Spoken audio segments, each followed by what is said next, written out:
Hello students, welcome back. आज हम test series का पेपर सॉल्व करने वाले हैं। क्वेश्चन नंबर 31 से मेरा पोर्शन था मैथमेटिक्स का। तो देख लो, क्वेश्चन नंबर 31 से हम शुरू कर लेते हैं। तो पहला क्वेश्चन था इसमें, the decimal expansion of 22/7। You know 22/7 की डेसिमल एक्सपेंशन क्या होती है। देखो, 22/7 जो मेरे पास है, it is in the form of P by Q. और हमें पता है पी बाई क्यू के दो डेसिमल एक्सपेंशन होते हैं, या तो ये टर्मिनेटिंग होगा या तो ये नॉन टर्मिनेटिंग रिपीटिंग होगा। अब ये वाला कौन सा है, इसमें क्यू जो है that is not in the form of Q. Q यहाँ 7 के बराबर है, which is not in the form of 2 raised power m into 5 raised power n। ये मैंने आपको सिखाया है। तो इसका मतलब ये हुआ कि ये नॉन टर्मिनेटिंग होगा एंड रिपीटिंग। ठीक है, दैट्स इट। 26 एंड 91 का एचसीएफ निकालना था। तो प्राइम फैक्टराइजेशन 26 की देखनी थी। 26 की प्राइम फैक्टराइजेशन है 2 into 13, और 91 की प्राइम फैक्टराइजेशन अगर आप देखोगे that will be equal to 7 into 13। तो आपको एचसीएफ देखना था। एचसीएफ मैंने आपसे बहुत बार डिस्कस किया है कि which one is the common, that is the 13। तो 13 option B was the correct answer. ठीक है, आगे चलते हैं हम। क्वेश्चन नंबर 33 देख लेते हैं। क्वेश्चन नंबर 33 क्या बोल रहा था हमसे, the p and q are integers and is represented in the form of p by q, then it is a rational number। Simple है, p and q integers है इस फॉर्म में, p by q की form में, तो it will be a rational number। ठीक है, the prime factorization of 96। 96 की हमें प्राइम फैक्टराइजेशन बोलनी थी, किसकी, 96 की। तो 96 की प्राइम फैक्टराइजेशन आपको प्राइम फैक्टर्स इसके निकालने थे। देख लो, ये बनेगा 2 into 2 4 जार 8, 16 2 8 जार 16, फिर से 2 4 जार 2 2 जार 4, and then 2 4 जार 8, then 2 12 jar 24, then it will be 2 6 jar 12, and then it will be 2 3 jar 6, then it will be 3 1 jar 3। तो हाउ मेनी 2 were there, 1 2 3 4 और 5 2 थे और एक 3 था। तो वी विल चेक आउट, जिसमें 5 2 और 3 1 होगा, 5 2 और 3 1 होगा। तो this one is the correct option. Okay, third question number 35 को देखते हैं। For any two positive integers A and B, HCF of A into B, HCF of A B into LCM of A B. हमने पढ़ा है कि product of two integers is equal to LCM into HCF. So product of two integers यहाँ होना चाहिए था ए into B, लेकिन आप देख लो कोई ऑप्शन है ही नहीं, ए इंटू बी वाला कोई ऑप्शन है ही नहीं। So this option is wrong, this is also wrong, this is also wrong. तो नन ऑफ दैट, इसका सही आंसर था ए इंटू बी। ठीक है, आगे चलते हैं हम नेक्स्ट क्वेश्चन पे। Will check out the next question क्या था, 36। द जीरोज ऑफ, आपको बोलने थे जीरोज, किसके जीरोज थे, x square minus 2x minus 8। इसके कौन कौन से जीरोज थे, there were the two option. या तो आप इसको स्प्लिटिंग मिड टर्म से कर लेते, या आप इसको आंसर डाल लेते। देखो, अगर मैं ये वाला आंसर देख रहा हूं कि यहाँ 4 -4 2 और -2 है, मैं क्या कर लेता हूं, मैं 4 को डाल देता हूं। ये बनेगा 4 square minus 2 into 4 minus 8। 4 square हो गया 16, माइनस 2 4 जार 8 minus 8, so that will be equal to 0। इसका मतलब 4 इसके आंसर में था। अब देखो 4 किस में है, इसमें 4 है।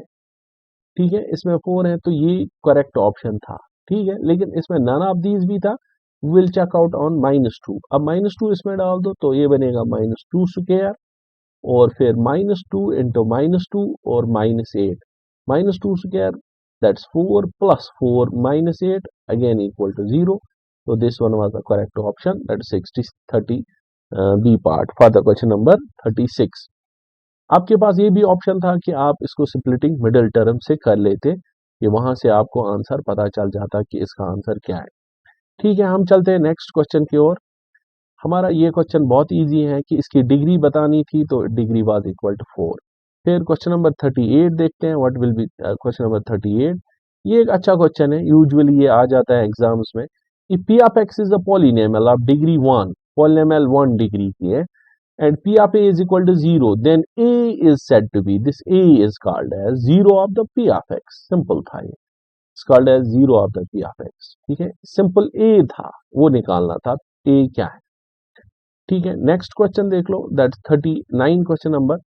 Zeros of the polynomial can be expressed graphically. The number of zeros of the polynomial is equal to the number of points where the graph of the polynomial intersects. किसको इंटरसेक्ट करता है?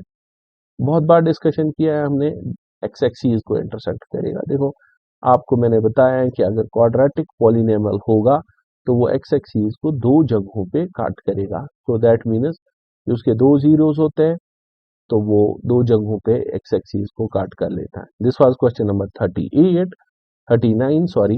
Then we will turn to the question number 40.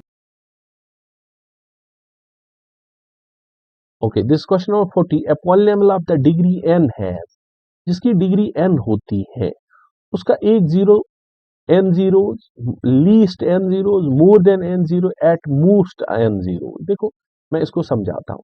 एक question है मेरे पास x square plus 2x plus 3। ये जो question है, ये जो पॉलिनोमियल है, इस पॉलिनोमियल की जो डिग्री है, degree that's equal to 2, degree 2 के बराबर है। तो इसके जो मैक्सिमम जीरोस पॉसिबल हो सकते हैं, maximum zeros that are only 2, दो से ज्यादा जीरोस नहीं हो सकते। दैट मीन्स एक पॉलिनोमियल जिसकी डिग्री n होगी उसके मोस्ट जीरो जो हो सकते हैं दैट आर n। ओके, अब ये था zeros of p of x, x square minus 27 are. तो हमें इसके जीरोस निकालने थे क्योंकि ये ऑब्जेक्टिव है। यहाँ क्वेश्चन सॉल्व जैसे भी आपको मर्जी आ जाए कर सकते हो। इसको आप इक्वल टू जीरो कर दो, 27 को वहां ले जाओ, x square is equal to 27, then x will be equal to under root of 27, और अंडर रूट ऑफ 27 अगर आप चेकआउट कर लोगे that is 3 under root of 3, 3 are 9, 3 are 27, that is 3 under root of 3, लेकिन प्लस माइनस। ठीक है, तो ये प्लस माइनस 3 अंडर रूट 3 बनेगा। ठीक, इस पे ज्यादा डिस्कशन करेंगे तो टाइम लगेगा। ठीक है, quadratic polynomial who zeros are -3 and -4। मैंने आपको इक्वेशन समझाई है कि अगर आपको फॉर्म करनी होगी क्वाड्रेटिक इक्वेशन तो फॉर्मूला है x square minus s of x plus p is equal to 0 quadratic polynomial.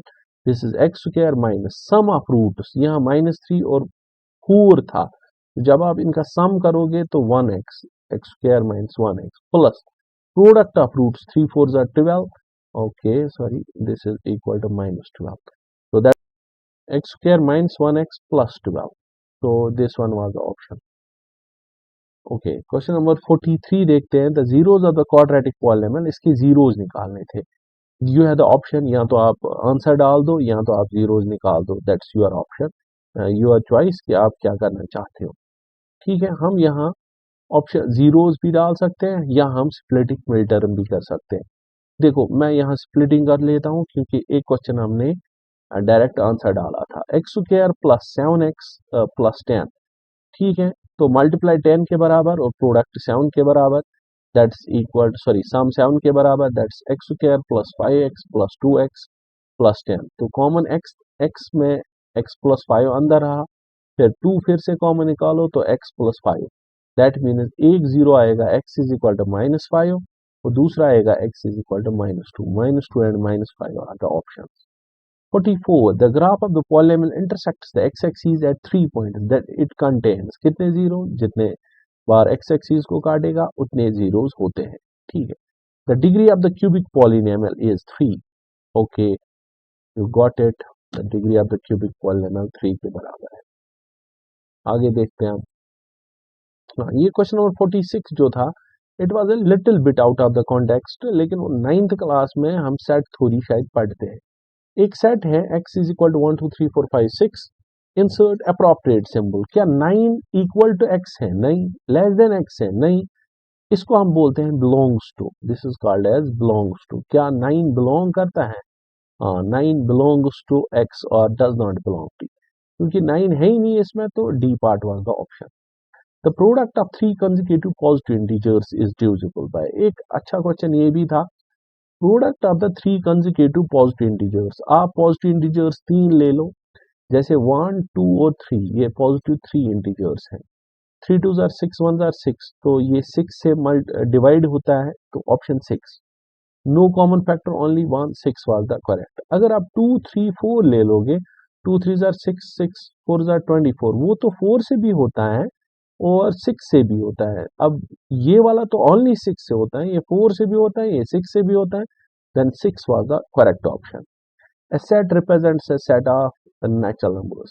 This is simple question. Okay, next देखते हैं हम। इनमें से हमें देखना था कि which one is divisible by 11। इनमें से 11 किसको डिवाइड करेगा। ठीक है, बहुत इजी क्वेश्चन ये भी था कि 11 किसको डिवाइड करेगा। आपने एक रूल भी पढ़ा होगा कि 11 हमें इवन ऑड को चेकआउट करना होता है, 1 5 1 6। अब देखो यहाँ ये और ये जब सम होगा तो 2, ये और ये जब सम होगा तो 11। 11 में से 2 गया तो 9, ये आंसर नहीं हो सकता है। दूसरा 1452, 1452 में 5 और 1 कर लो 6, 4 माइनस 2, 4 प्लस 2 हो गया 6, 6 माइनस 6 0, तो ये ऑप्शन हो सकता है। हो क्या सकता है, ये तो है। 50 last question. The product of to consecutive natural numbers is always. Consecutive natural numbers 2 into 3 ले लो, 2 3 are 6, और ले लो 4 into 5 ले लो, 4 5 are 20, तो वो हमेशा इवन होता है। That's an even number. That's the end to this आज का जो हमने क्वेश्चन पेपर लिया था। होप कि आपके अच्छे मार्क्स आ गए होंगे। Until then, good bye, take care.